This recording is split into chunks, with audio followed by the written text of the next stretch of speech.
नमस्कार दोस्तों, स्वागत है आपका आरबी जीरो स्टडी में।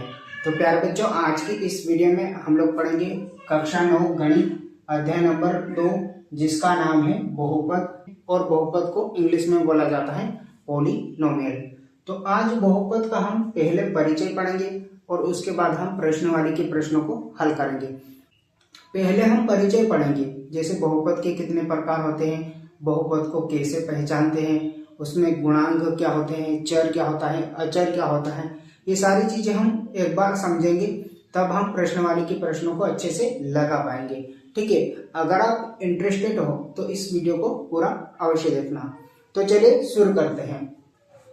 तो प्यारे बच्चों, बहुपद होता क्या है? गणित में बहुपद एक व्यंजक होता है जिसमें चर और गुणांकों का प्रयोग किया जाता है। गणित में बहुपद क्या होता है? एक व्यंजक होता है, जैसे कि 4x की घात 2 माइनस 3x प्लस 7, ये व्यंजक है।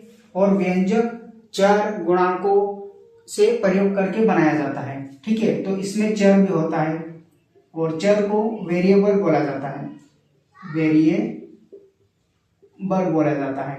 ठीक है, इसमें अचर भी होता है और अचर को इंग्लिश में कांस्टेंट बोला जाता है, कांस्टेंट। और इसमें गुणांक भी होता है। ठीक है, गुणांक भी होता है। गुणांक को कोफिशिएंट बोला जाता है, कोफिशिएंट। इसमें कुछ पद भी होते हैं, तो पद को बोलते हैं प्यारे बच्चों इंग्लिश में टर्म्स। बारी बारी से हम सभी चीजें सीखेंगे। पहले हम यहाँ पर ये समझेंगे कि चर क्या होता है, अचर क्या होता है, गुणांक क्या होता है, पद क्या होता है। फिर हम बहुपद को पहचानना सीखेंगे और उसके बाद बहुपद के कितने प्रकार होते हैं यह भी जानेंगे। ठीक है, तो यहाँ पर एक शब्द आता है चर, और चर को इंग्लिश में बोला जाता है वेरिएबल। ठीक है, तो चर क्या होता है प्यारे बच्चों? यहाँ पर एक शब्द आया चर, x, y, z, a, b, c, ये चर कहलाते हैं। क्या कहलाते हैं प्यारे बच्चों?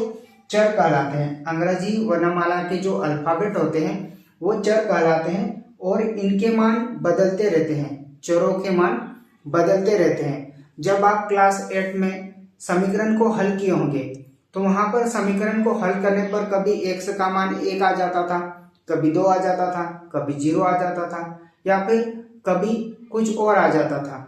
ठीक है, समीकरण को जब आप हल किए होंगे तो वहां पर y का मान भी कभी 1 आ जाता था, कभी 2, कभी 0, कभी कुछ और आ जाता था।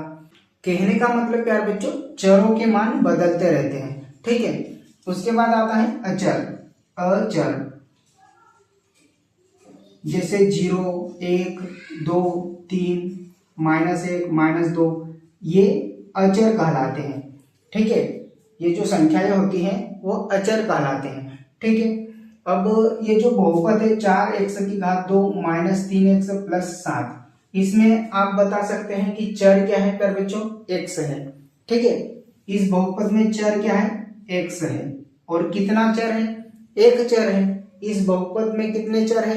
एक चर है। ठीक है, यानी कि ये एक चर वाला बहुपद है। इस बहुपद में अचर क्या है?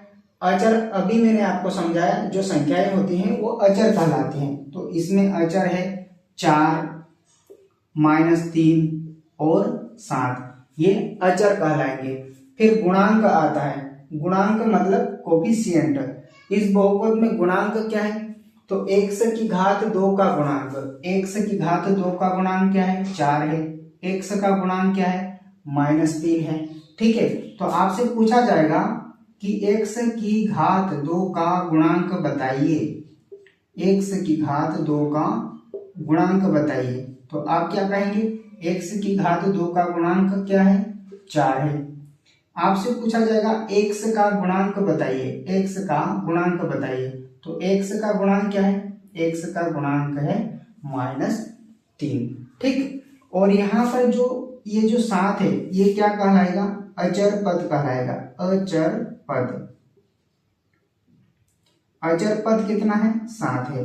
ठीक है, तो गुणांक के बारे में आपको समझ में आ गया। अब इसके बाद आता है पद। ठीक है, ये जो बहुपद है कितने पदों से मिलकर बना है, तो हम कहेंगे 1 2 3 पदों से मिलकर बना है। तो इसमें पद कितने हो गए प्यारे बच्चों, पद हो गए 3। और वो कौन कौन से हैं, पहला है 4x⁻2, दूसरा -3x और तीसरा 7। ठीक है, तो 3 पदों से मिलकर ये बहुपद बना है। तो इस तरह से आपको समझ में आ गया होगा कि बहुपद में चर क्या होता है, अचर क्या होता है, गुणांक क्या होते हैं और पद क्या होते हैं। ठीक है, अब इसके बाद हम बहुपद को पहचानना सीखेंगे कि बहुपद को कैसे पहचानते हैं, कौन सा बहुपद होगा और कौन सा बहुपद नहीं होगा। क्योंकि प्रश्न वाले की जब हम प्रश्नों को हल करते हैं तो वहां पर हमें बहुपद को पहचानने को बोला जाता है, निम्न में से कौन सा बहुपद है और निम्न में से कौन सा बहुपद नहीं है। ऐसे प्रश्न भी हमें पूछे जाते हैं। तो पहले हम बहुपद को पहचानना सीखते हैं कि बहुपद को कैसे पहचानते हैं। ठीक है, तो यहां पर लिखेंगे बहुपद होने के लिए, बहुपद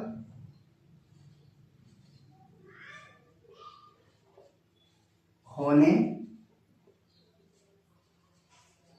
के लिए शर्त, बहुपद होने के लिए क्या शर्त होना चाहिए, बहुपद होने के लिए उसमें चर भी होना चाहिए, अचर भी होना चाहिए, गुणांक भी होना चाहिए और घात भी होना चाहिए। ठीक है, तो यहां पर हम शॉर्टकट में लिख सकते हैं कि बहुपद होने के लिए चर भी होना चाहिए और चर का गुणांक भी होना चाहिए। क्या होना चाहिए प्यारे बच्चों, गुणांक भी होना चाहिए और घात भी होना चाहिए। यानी कि घात कैसी संख्या होनी चाहिए, घात एक पूर्ण संख्या होनी चाहिए, तब वो बहुपद कहलाएगा, पूर्ण संख्या होनी चाहिए। अब वो पूर्ण संख्या क्या होती है, अगर आपको पता नहीं हो तो मैं यहां पर आपको बता देता हूं। पूर्ण संख्या, जो संख्या 0 से शुरू होती है वह संख्या पूर्ण संख्या कहलाती है। ठीक है, जो संख्या 0 से शुरू होती है, जैसे 0 1 2 3 ये चलती जाएगी अनंत तक, तो जो संख्या 0 से शुरू होती है वह संख्या पूर्ण संख्या कहलाती है। बहुपद होने के लिए चर होना चाहिए, गुणांक होना चाहिए और पूर्ण संख्या होनी चाहिए। घात में कैसी संख्या होनी चाहिए, पूर्ण संख्या होनी चाहिए, तब जाके वो बहुपद कहलाएगा। अब मैं यहाँ पर कुछ बहुपद लिखूंगा, उनको देखकर हम पहचानेंगे कि कौन सा बहुपद है और कौन सा बहुपद नहीं है। ठीक है, तो मैं यहाँ पर कुछ बहुपद लिख देता हूं, जैसे 2x⁻3, 2x⁻−3, √2x, 2√x, 2x⁻1/2। ठीक है, और x। तो इनमें से आप बताएंगे इनमें से कौन कौन सा बहुपद है और कौन कौन सा बहुपद नहीं है। तो बहुपद पहचानने के लिए क्या तरीका है, बहुपद को पहचानने के लिए उसमें चर होना चाहिए। तो देखिए यहाँ पर चर है, x है। ठीक है, और फिर क्या होना चाहिए, गुणांक होना चाहिए, तो गुणांक भी है यहाँ पर। ठीक, और घात भी होना चाहिए। घात कैसी संख्या होनी चाहिए, पूर्ण संख्या होनी चाहिए। ठीक है, 0 1 2 3 ऐसी संख्या होनी चाहिए।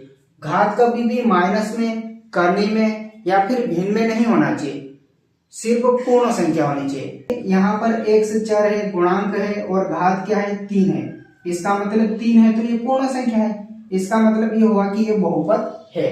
ठीक है, आगे देखेंगे यहाँ पर चर है x, गुणांक है 2, लेकिन घात क्या आ गई, घात -3 आ गई। घात कभी भी माइनस में नहीं होना चाहिए, करनी में नहीं होना चाहिए और भिन्न में नहीं होना चाहिए। ये माइनस में आ गई इसलिए ये बहुपद नहीं है। ठीक है प्यारे बच्चों, आगे देखिए x है, चर है, फिर क्या है, √2 है। तो क्या ये बहुपद है, हाँ प्यारे बच्चों बहुपद है, क्योंकि इसमें एक चर है और गुणांक है और घात क्या है, कुछ नहीं लिखा, इसका मतलब घात 1 होती है। कुछ नहीं लिखा इसका मतलब घात 1 होती है, तो ये क्या हो जाएगा, एक बहुपद है।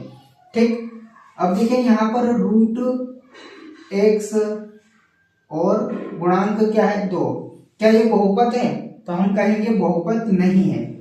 क्यों नहीं है, क्योंकि हम रूट को हटाएंगे। जब हम रूट को हटाएंगे तो यहाँ पर क्या हो जाएगा, 2x की घात 1/2 हो जाएगा, और घात क्या हो गई, यहाँ पर एक भिन्न आ गई, इसलिए यह बहुपद नहीं होगा। यह क्या होगा, बहुपद नहीं होगा, क्योंकि घात क्या आ गई, 1/2 आ गई, तो इसलिए बहुपद नहीं है। अगला देखिए, 2x की घात 1/2, क्या ये बहुपद है? ये भी बहुपद नहीं है, क्योंकि घात क्या है, इसमें बटे वाली संख्या आ गई, भिन्न वाली संख्या आ गई, इसलिए ये बहुपद नहीं है। अब आप मुझे बताइए कि x बहुपद है या नहीं, x बहुपद है या नहीं। तो देखिए, बहुपद होने के लिए क्या होना चाहिए, चर होना चाहिए, तो चर है, और गुणांक होना चाहिए। इसके आगे गुणांक नहीं लिखा, इसका मतलब यहाँ पर एक है, ठीक है। और घात भी होना चाहिए, घात कैसी संख्या होनी चाहिए, पूर्ण संख्या होनी चाहिए, तो घात नहीं लिखा, इसका मतलब यहाँ पर भी घात होती है। इसका मतलब यह हुआ कि ये भी x भी एक बहुपद है, ठीक है, x भी क्या है, एक बहुपद है। तो इस तरह से हम यहाँ पर बहुपद को पहचानते हैं, ठीक है। हमने सीखा चर क्या होता है, अचर क्या होता है, गुणांक क्या होते हैं, पद क्या होते हैं, ठीक है, और बहुपद को कैसे पहचानते हैं, यहाँ तक हम सीख गए, ठीक। इसके बाद प्यारे बच्चों, हम बहुपद के कितने प्रकार होते हैं ये समझेंगे। इससे पहले, आगे बढ़ने से पहले आपको यहाँ तक नोट कर लेना है, ठीक है। इन्हीं से आपके बहुत सारे प्रश्न हल हो जाएंगे, ठीक है। ये परिचय वाली वीडियो से आपके बहुत सारे प्रश्न हल हो जाएंगे।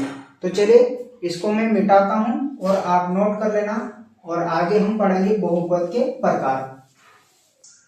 प्यारे बच्चों, बहुपद को दो भागों में बांटा गया है, पद के आधार पर और घात के आधार पर। अब पहले हम पद के आधार पर समझते हैं। जैसे पद के आधार पर होता है एक पदी, एक पदी। एक पदी को इंग्लिश में बोलते हैं मोनोमियल, मोनोमियल। और जिसमें एक पद हो उसे एक पदी कहते हैं। कितना पद होना चाहिए, एक पद। जैसे x, ठीक है, 5x की घात 4, 2x की घात 3। पद कितने हैं इसमें, एक पद है ना, एक पद है, इसमें भी एक पद है, इसमें भी एक पद है, इसलिए ये एक पदी कहलाते हैं, ठीक है। और इंग्लिश में इसको क्या बोला जाता है, मोनोमियल बोला जाता है। दूसरा आता है द्विपदी, द्विपदी। द्विपदी को इंग्लिश में बोला जाता है बाइनोमियल, बाइनोमियल। इसमें क्या होंगे, दो पद होंगे। कितने पद होंगे प्यारे बच्चों, दो पद होंगे। जैसे x + 1, ठीक है, 5x + 3, या फिर 2x की घात 3 + 2। इस तरह से इसमें कितने पद होंगे, दो पद होंगे। तो ये द्विपदी यानी कि बाइनोमियल कहलाएगा। पद कितने होना चाहिए, पद इसमें दो होना चाहिए। घातें कितने भी हो इससे कोई मतलब नहीं, सिर्फ पद कितने होना चाहिए, दो होना चाहिए। जैसे 3x की घात 5 + 3x, तो इसमें कितने पद हैं, दो पद है, इसलिए ये द्विपदी कहलाएगा। इसके बाद आता है त्रिपदी, त्रिपदी। त्रिपदी को इंग्लिश में बोलते हैं ट्राइनोमियल, ट्राइनोमियल। इसमें तीन पद होंगे, ठीक है। जैसे 3x की घात 2 + 2x + 1। कितने पद हैं, तीन पद, 1 2 3, ठीक है। और एग्जांपल ले लो, जैसे 4x की घात 5 + 6x + 7। पद कितने हैं, 3, 1 2 3। तो ये त्रिपदी कहलाएगा, यानी कि ट्राइनोमियल कहलाएगा, ठीक है। अगला आता है जैसे 4x की घात 4 + 3x की घात 3 + 6x की घात 2 + 1। तो इस पे पद कितने हैं प्यारे बच्चों, चार पद हैं, 1 2 3 4। जिसमें 3 से अधिक पद होते हैं उसे पॉलिनोमियल बोला जाता है। क्या बोला जाता है प्यारे बच्चों, पॉलिनोमियल बोला जाता है। और पॉलिनोमियल मतलब बहुपद। जिसमें 3 से अधिक पद होते हैं उसे पॉलिनोमियल बोला जाता है, यानी कि बहुपद बोला जाता है। इसलिए बहुपद को इंग्लिश में क्या बोलते हैं, पॉलिनोमियल बोला जाता है। ठीक है प्यारे बच्चों, तो इस तरह से प्यारे बच्चों आपको यहाँ पर पद के आधार पर बहुपद को पहचानना समझ में आ गया होगा। अब हम पढ़ेंगे घात के आधार पर। घात के आधार पर भी कुछ बहुपद होते हैं, जैसे पहला रेखीय बहुपद, रेखीय बहुपद, और रेखीय बहुपद को इंग्लिश में बोलते हैं लीनियर पॉलिनोमियल, लीनियर पॉलिनोमियल।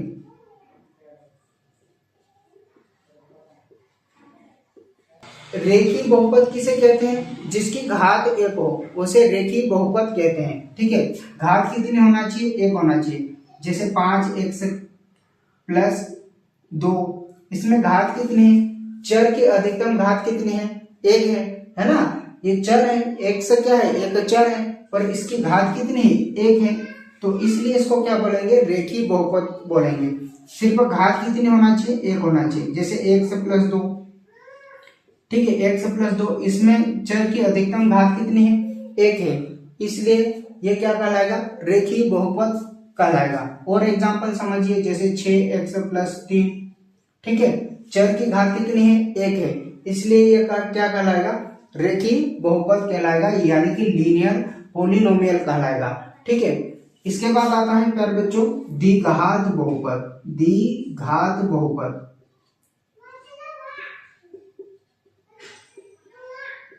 द्विघात बहुपद को इंग्लिश में बोला जाता है क्वाड्रेटिक पॉलिनोमियल, क्वाड्रेटिक पॉलिनोमियल।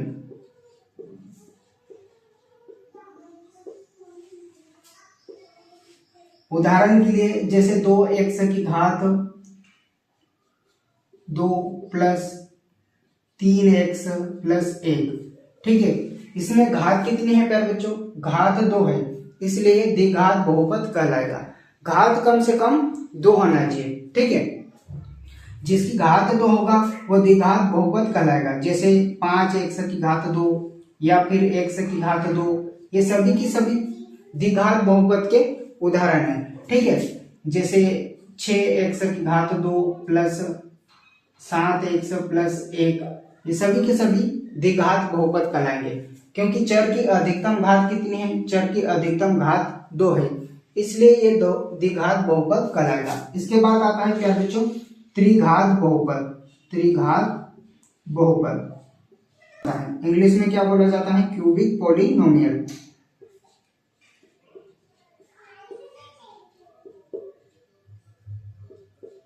जिसकी घात 3 हो, जिस चर की अधिकतम घात 3 हो, उसे त्रिघात बहुपद कहते हैं। ठीक है, जैसे x की घात 3, x की घात 3 है, इसलिए ये त्रिघात बहुपद कहलाएगा। ठीक है, 2x की घात 3 प्लस 2x प्लस 1, ठीक है, ये कैसा बहुपद है? चर की अधिकतम घात कितनी है? 3 है, इसलिए त्रिघात बहुपद यानी कि क्यूबिक पॉलिनोमियल कहलाएगा। ठीक है, और एग्जांपल जैसे 5x की घात 3, ये भी क्या है? एक त्रिघात बहुपद है।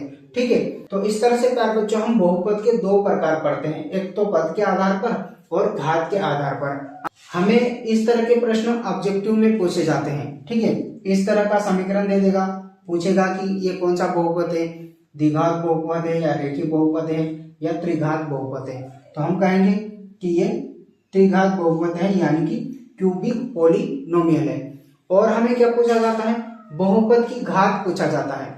ठीक है, तो बहुपद की घात कैसे निकालते हैं? जो चर की अधिकतम घात होती है वही बहुपद की घात होती है। जैसे मान ले इस बहुपद में आपको पूछेगा बहुपद की घात क्या है।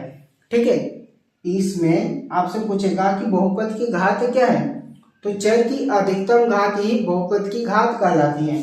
इस बहुपद में चर की अधिकतम घात क्या है? चर की अधिकतम घात 3 है, तो घात क्या कहलाएगी? यहाँ पर घात कहलाएगी 3। ठीक है, मान ले इसमें पूछेगा आपको 6x की घात 2 प्लस 7x प्लस 1 में बहुपद की घात क्या है। ठीक है, तो चर की जो अधिकतम घात होती है वही बहुपद की घात कहलाती है। तो इसमें बहुपद की, तो इसमें चर की अधिकतम घात क्या है? इसमें चर की अधिकतम घात 2 है, इसलिए घात क्या कहलाएगा? यहाँ पर घात कहलाएगा 2। इस तरह से प्यारे बच्चों हमने यहाँ पर बहुपद का परिचय पढ़ा। ठीक है, इसके बाद हम प्रश्नावली के प्रश्नों को हल करेंगे। आपको ये वीडियो कैसा लगा कमेंट करके जरूर बताएगा, और चैनल पे नए हो तो चैनल को सब्सक्राइब कर लीजिएगा। मिलते हैं अगली वीडियो में इसकी अगली प्रश्नावली के साथ, तब तक ले जय हिंद, वंदे मातरम।